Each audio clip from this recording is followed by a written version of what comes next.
बिस्मिल्लाह जी। Topic हमारा चल रहा था इनोवेशन और इसमें से पहले ये कर ली थी, ये कर रहे थे तो गालिबा नेट बंद हुआ था जिस वक्त ये जूम बंद हुआ था। इसके सामने कम्पिटिटिव इनोवेशन, कम्पिटिटिव वो होती है जिसमें सबस्ट्रेट और इनोवेटर कुछ हद तक मिलते जुलते होते हैं, दोनों कम्पीट करते हैं और वो कम्पीट इस तरह से करते हैं जैसा तस्वीर देख रहे हैं। कम्पिटिशन ये है कि E+S एंजाइम के साथ सबस्ट्रेट मिलता है, ES कॉम्प्लेक्स बनता है। ऐसे ही इनहिबिटर चूंकि सबस्ट्रेट जैसा होता है वो भी इससे मिलता है तो EI कॉम्प्लेक्स बना देता है। अब डिपेंड करते हुए दोनों की कंस्ट्रक्शन में कितना फर्क है, कौन ज्यादा है कौन कम है, इक्वल है। अगर इक्वल है तो दोनों बराबर मिकदार में इसके साथ अटैच हो जाएंगे, लेकिन अगर इनहिबिटर ज्यादा है तो रिएक्शन रेट आधे से भी कम रह जाएगा। अगर सबस्ट्रेट ज्यादा है तो इनहिबिटर का इफेक्ट कम हो जाएगा। इसका मतलब ये होगा कि हम इन दोनों के कंस्ट्रक्शन को चेंज करके अगर हम सबस्ट्रेट ज्यादा कर दें तो इनहिबिटर का इफेक्ट कम कर सकते हैं, लेकिन मुकम्मल कम नहीं होगा। डिपेंड करते हुए कितना इनहिबिटर है उसके मुताबिक रिएक्शन रेट कम हो जाएगा और उसके मुताबिक प्रोडक्ट बनेगी, रिएक्शन रेट ज़्यादा स्लो हो जाएगा और कम प्रोडक्ट बनेगी। सेकेंड, अनकम्पिटिटिव। अब अनकम्पिटिटिव में आप जब तस्वीर को देखेंगे तो बहुत वाज़ेह आपको फर्क नजर आएगा कि कम्पिटिटिव और अनकम्पिटिटिव में डिफरेंस क्या है। ये तस्वीर को गौर से देखना पड़ेगा आपको। देखिएगा, इसमें ये एक्टिव साइट थी, ये एक्टिव साइट है, उसी एक्टिव साइट पे सबस्ट्रेट अटैच होता है, वहीं पे आई दोनों में से एक वक्त में एक अटैच हो सकता है।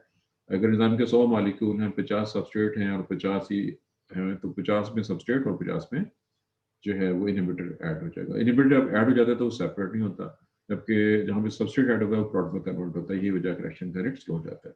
लेकिन यहाँ पे देखिए, ये एंजाइम है और सबस्ट्रेट मौजूद है। जब ई के साथ एस मिला तो ES कॉम्प्लेक्स, और जो आई है वो किसी और जगह पे अटैच हुआ है, वो एक्टिव साइट पे अटैच नहीं हुआ बल्कि किसी और जगह पे अटैच हुआ है। अगर ऐसा हो तो ये वाली इनहिबिशन अनकम्पिटिटिव इनहिबिशन कहलाती है। अब ये जो कि तस्वीर लेहनिंजर ने बनाई हुई है, दोबारा गौर कीजिए मैंने क्या कहा है। लेहनिंजर की इस पिक्चर में इसने ई के साथ एस को पहले अटैच किया है और आई को बाद में अटैच किया है।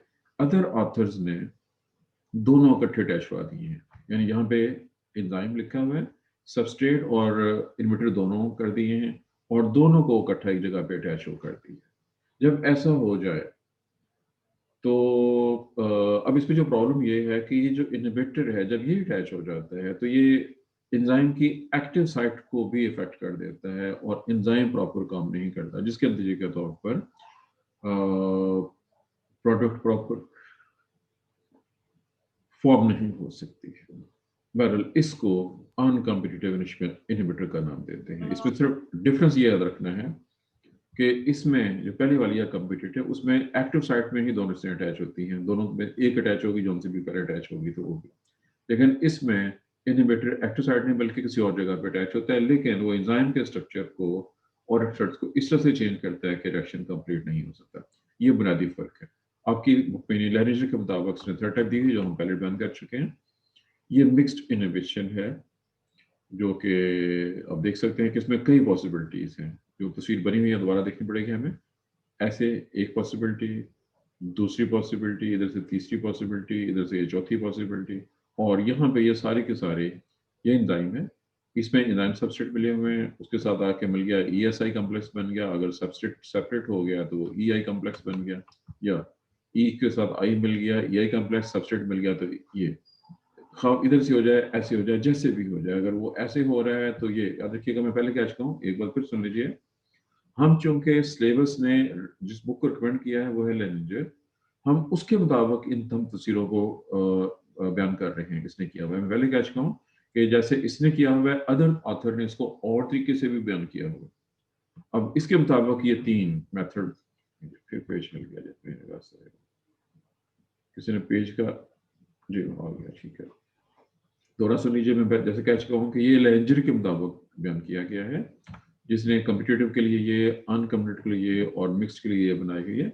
लेकिन अदर बुक्स जो कि सिलेबस में इसके अलावा भी किताबें मौजूद हैं, और उनके अलावा भी जो सिलेबस में दी गई हैं उनके अलावा भी बायोकेमिस्ट्री की बुक्स मौजूद हैं, उनमें इनसे हट के डायग्राम मौजूद हैं जो इससे डिफरेंट है। उनकी डायग्राम इन डायग्राम से डिफरेंट, यानी अब ये ना हो कि आपको कोई और किताब पढ़ने का मौका मिले और आप सारा इल्जाम मुझ पर लगा दीजिए मैंने गलत पढ़ा दिया, क्योंकि डिफरेंट ऑथर्स ने मुख्तलिफ तरीकों से चीज़ों को एक्सप्लेन किया होता है। बहरहाल ये है जी वो एक्सप्लेनेशन जो आपके सिलेबस की नंबर 1 बुक के मुताबिक, लेंजर के मुताबिक दे दी गई है। अब सिर्फ ये देखना है कि इसने साथ एग्जांपल्स दी हुई हैं कि नहीं दी हुई हैं। You have to check competitive inhibitors में इसने एग्जांपल दी है कि नहीं। इसने एग्जांपल नहीं दी है यहाँ पे कम से कम। इसने ये क्वेश्चन और ये चीज़ें दे दी हैं, हम इन क्वेश्चन से पहले से वाकिफ हैं और उससे ये वो सारी की सारी जो हम ऑलरेडी पढ़ चुके हैं। इफ यू रिमेंबर कि जब एंजाइम सब्सट्रेट मिलते हैं और वो रिएक्शन रेट कैसे इफेक्ट होता है यहाँ पे इनहिबिटर के मिलने से, उसके ऊपर क्या फ़र्क पड़ेगा, ये वो सब कुछ एक्सप्लेन किया है। लेकिन इस लेवल पे कभी क्वेश्चन नहीं पूछा गया। जनरल क्वेश्चन पूछा गया है, ये इतनी डीप डिटेल में मेरी नज़र में कोई 10 सालों के अंदर कोई क्वेश्चन ऐसा नहीं है जिसने इस लेवल पे जाके एक सवाल को पूछा हुआ हो। मुझे यहाँ पे तो जी रिवर्सिबल, जी यहाँ पे इसने कोई भी एग्जाम्पल नहीं दी हुई है। इसने बहुत सी चीज़ें डीप डिटेल में दे दी हैं, लेकिन जो क्वेश्चन हमारे पेपर में आ रहे हैं वो इतना पेचीदा कोई भी नहीं। जी अनकम्पिटिटिव में इसने ऐसे ही किया हुआ है। अनकम्पिटिटिव में सॉरी, उससे पहले एक और पार्ट लिखिए। अनकम्पिटिटिव जाने से पहले मुझे यहाँ पे एक चीज़ नजर आई है जी, इसने कहाँ से शुरू किया है पार्ट।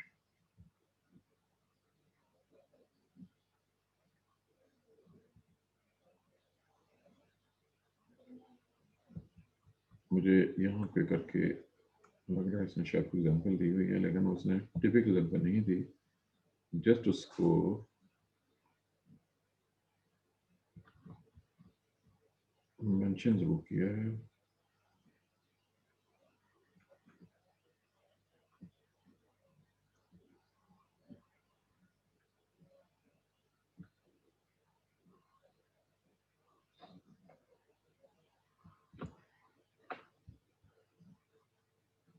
जी बिल्कुल, ये है जी, यहाँ पे एग्जाम्पल आ रही है जी, मे भी किसी ऊपर भी हो जी। इसको नोट करना बहुत इंपॉर्टेंट है जी।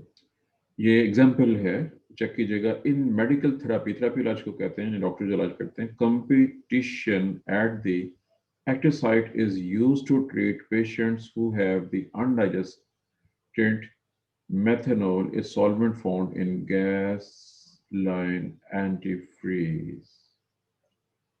The liver enzyme alcohol dehydrogenase converts methanol to formaldehyde, which is damaging to many tissues. Blindness is the common result of methanol ingestion because the eyes are particularly sensitive to the formaldehyde. Ethanol competes effectively with the methanol as an alternative substrate for alcohol dehydrogenase. The effect of ethanol is much like that of competitive inhibitor, with the distinction that ethanol is also a substrate for the alcohol dehydrogenase and the concentration will decrease over time. जी, ये मैंने आपके सामने example, जो कि example लेंजर की है। Europe में शराब बड़ी आम सी चीज़ है।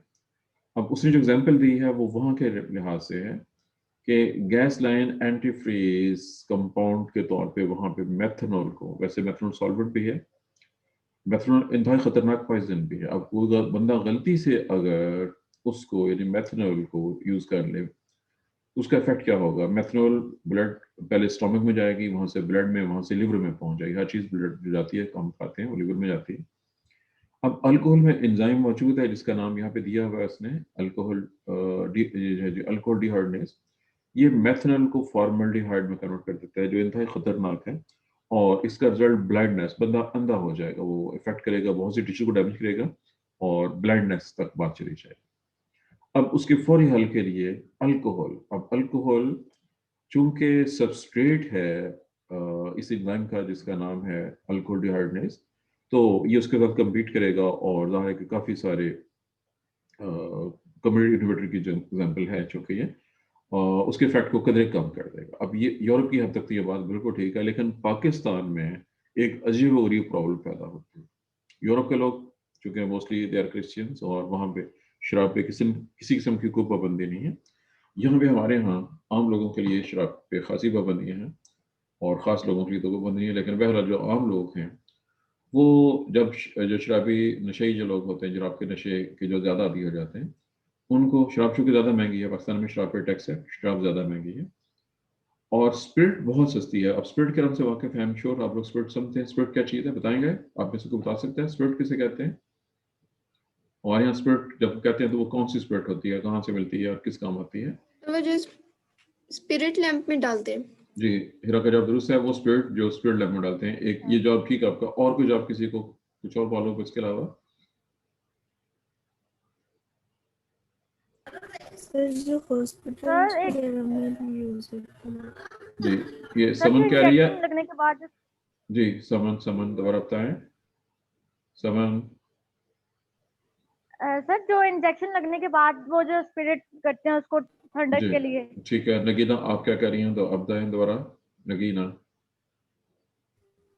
सर सर मैंने भी यही बताया था कि चलें, ठीक हॉस्पिटल्स है ठीक वगैरह है। में भी चलें, चूंकि समन समन का जवाब ज़्यादा बेहतर है, सुन लीजिए। आई एम श्योर कि आप लोगों को याद होगा, मैंने आपको ब्लड ग्रुप का एक्सपेरिमेंट कराया था, तो जब वो किया था परफॉर्म तो उंगली को हमने स्पिरिट के साथ साफ किया था। मैंने कहा था कि उंगली को भी और इंस्ट्रूमेंट को भी स्पिरिट से पहले साफ करना है और फिर ये करना है। और मुझे ये देख के बड़ी परेशानी हुई है, मुझे एक जगह पे देखने का मौका मिला। याद रखें कि चंद एक अच्छी लैब, मैं नाम तो नहीं ले सकता हूँ, चंद एक अच्छी लैब को छोड़ के बाकी हर जगह पे बहुत ज़्यादा फ्रॉड हो रहा है पेशेंट के साथ और जुल्म हो रहा है। मैं ये कहूँगा सिर्फ चंद अच्छी लैब को छोड़ के। उसने ना तो इंस्ट्रूमेंट साफ किया और मेरा ख्याल है कि उसने नीडल भी चेंज नहीं की थी और उसने उंगली को स्टरलाइज भी नहीं किया और डायरेक्टली उसने लेंसर से प्रिक किया और ब्लड निकाल लिया। ये सूरत हाल हो रही है पाकिस्तान में। लैब्स इस तरह से मरीजों को, पहले बंदा मरीज होता है उनको मजीद जरासीम से आलूदा कर रहे हैं। एनी हाउ, पहली एग्जाम्पल थी जी आपकी बुक ने चूंकि दी हुई है, एक एग्जाम्पल डिस्कस हो गई है।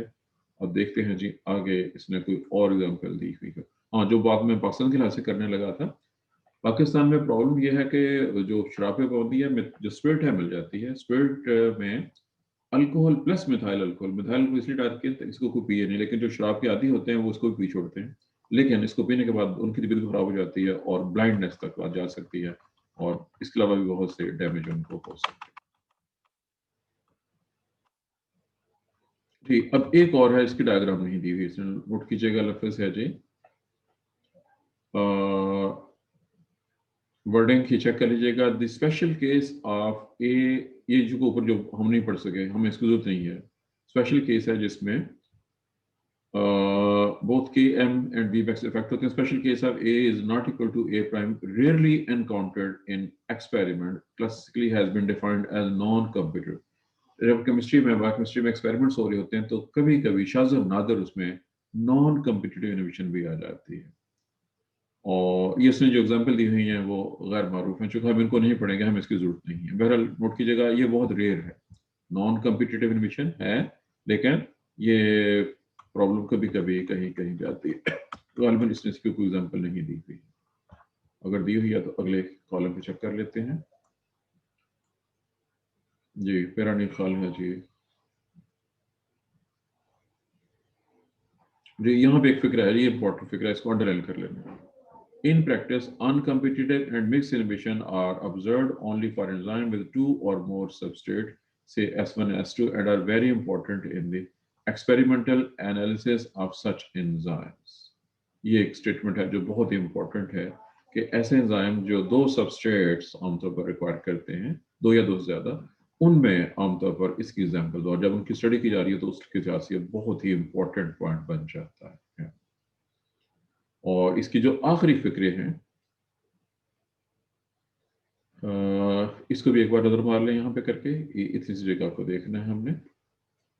If only one of the two reaction product is present, no reverse reaction can take place. However, a product generally binds to some part of the site, thus serving as an inhibitor.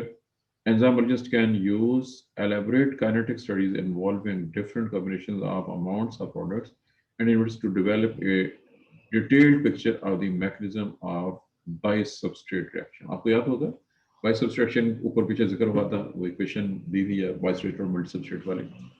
अगर उसमें से एक चीज remove कर दी जाए, खुद एक substrate कम कर दिया जाए, या एक प्रोडक्ट अगर रिवर्सिबल रिएक्शन हो या एक प्रोडक्ट कम कर दिया, तो उससे बहुत सी कॉम्प्लिकेशंस पैदा होती हैं। ये उसने उसके रेफरेंस से यहाँ पे मेंशन किया। आखिर में इसने ये हेडिंग दिया जो मैं बहुत पहले एक्सप्लेन कर चुका हूँ।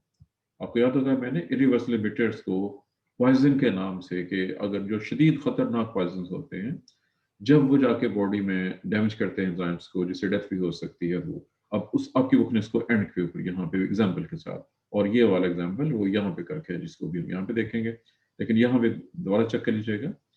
ये वो इनहिबिटर्स हैं जो बाइंड करते हैं कोवलेंट बॉन्ड के जरिए और डिस्ट्रॉय कर देते हैं एंजाइम के फंक्शन को, जिसकी वजह से एंजाइम अपना काम नहीं कर सकता है। अक्सर नसीम अपना माइक ऑफ रखें। 467 अक्सर नसीम जी। अब यहाँ पे जो एग्जांपल हम डिस्कस कर चुके हैं उसने दी हुई है जी। Special class of is the suicide in activators. Suicide खुदकुशी को कहते हैं, ये उसके लिहाज से बहुत इंपॉर्टेंट पॉइंट दिया हुआ है।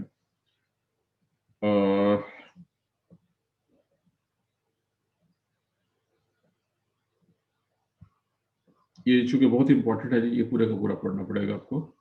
Suicide inhibitors, these compounds are relatively unreactive until they bind to the active site of specific enzyme. A suicide inactivator undergoes the first few chemical steps of the normal enzymatic action, but instead of being transformed into the normal product,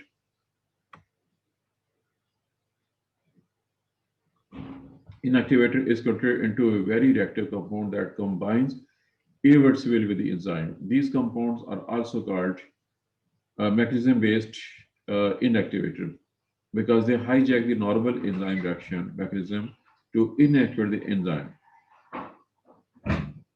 जी, और इसका आगे फायदा medical point of view से the significant role in the rational drug design, a modern approach to obtaining new pharmaceutical agents in which chemists synthesize novel substrate based on knowledge of the substrate and reaction mechanism.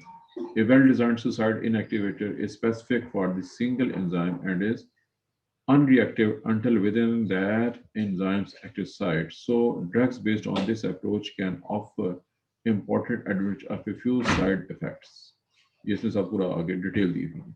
अब ये बाहर तो आप ये समझेंगे कि ये आपसे अनरिलेटेड है, लेकिन मेडिकल के स्टूडेंट्स के लिए, चूंकि वो भी केमिस्ट्री पढ़ते हैं, बायोकेमिस्ट्री पढ़ते हैं, उनके लिहाज से अगरचे कि ये काम केमिस्ट कर रहे हैं, बायोकेमिस्ट कर रहे हैं, लेकिन इसका जो फायदा है वो उन लोगों के लिए जो ट्रीटमेंट करते हैं, डॉक्टर्स के लिए। यही वजह है कि डॉक्टर्स को जो बायोकेमिस्ट्री पढ़नी पड़ती है उसकी कुछ बेसिक्स, आम डॉक्टर्स को तो बहुत थोड़ी सी, लेकिन जो स्पेशलिस्ट होते हैं उनको ज़्यादा चीज़ें पढ़नी पड़ती हैं। पहले ये वो मैकेनिज्म था जो रिसर्च बेस्ड है कि किस तरह से इस तरह की दवाइयाँ ईजाद की जा रही हैं जो किसी ख़ास एंजाइम्स के साथ रिएक्ट करके उसको इनएक्टिव करते हुए किसी प्रोसेस में किसी ख़ास तरह की चेंज को ला सकते हैं। इसके साथ ही जी हमारा ये वाला टॉपिक कंप्लीट हो गया है। और टाइम कितना हो गया, कितना टाइम बाकी है जी? 2 जी, हमारे पास तकरीबन 10 मिनट का टाइम बाकी है। हमारा क्वेश्चन कंप्लीट हो गया है। मैं इसको रिकॉर्डिंग को स्टॉप कर दूं फिलहाल जी। जो डायग्राम आपके सामने बनी हुई है इसमें मैं जस्ट यहाँ पे ये रफ स्केच ही है जी, कह लीजिए ये तकरीबन 37 से टच कर रही है। ये मैंने ग्रीन लाइन के साथ दिखा दिया।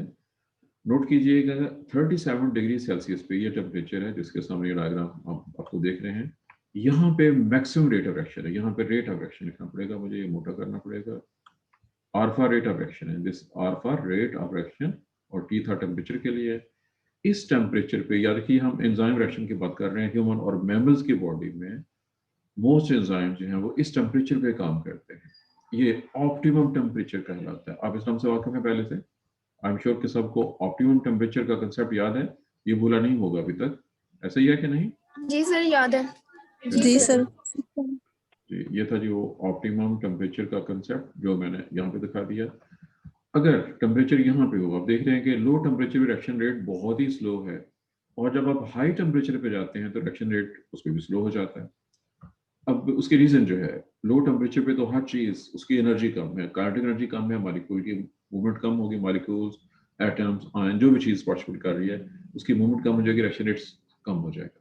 लेकिन अगर ये कम हो रहा है तो इस तरफ जब टेम्परेचर हम 40 से आगे गए, या 50 है 60 है, यहाँ पे जाते जाते रिएक्शन रेट बहुत ही कम हो चुका है, बल्कि इससे भी ज़्यादा तेज़ी के साथ ये नीचे आएगा, इसका कलर फिर चेंज करना पड़ेगा जी मुझे, ये किस कलर में था, इस कलर में था, ये तो ऐसे आ रहा है नीचे की तरफ। अब ये इतनी तेज से क्यों नीचे जा रहा है? चूंकि यहाँ पे एंजाइम डीनेचरेशन आप इस नाम से वाकिफ हैं, this is due to denaturation. यहाँ पे एंजाइम इतना खराब हो जाएगा, डीनेचर हो जाएगा कि वो रिएक्शन को नहीं कर सकेगा हाई टेम्परेचर पे। एक एक्सपेरिमेंट है, ये भी आपकी फिजियोलॉजी में शामिल है, सेमेस्टर 4 में। जब जैसे ही आप 50 के करीब पहुंचते हैं तो सेल मेम्ब्रेन की डेथ हो जाती है, और ये तकरीबन 50 के, चलो खैर ये वो आगे पीछे हो गया थोड़ा सा, 45-50 के रेंज में एंजाइम जो है वो डीनेचर होना शुरू हो जाते हैं। बहुत से एंजाइम, कुछ एंजाइम ऐसे भी हैं जो बहुत हाई टेम्परेचर को बर्दाश्त कर सकते हैं। अब जो ये लाइन शो कर रही है, ये क्या शो कर रही है? अगर हम इसको देखें, ये सीधी ऊपर जाती जा रही है। देखिए कि जो ये लाइन थी इधर वाली, इसका असल मुझे कलर चेंज कर देना चाहिए, मैं इसका कलर रेड कर देता हूँ ताकि ये डिजाइन भी चेंज कर दूँ।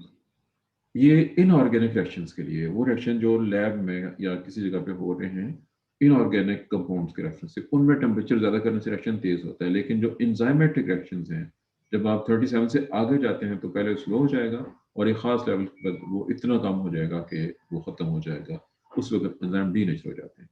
इसके अंदर एक स्पेशल केस है डीनेचरेशन, ये आपने पढ़ा हुआ है। किसी को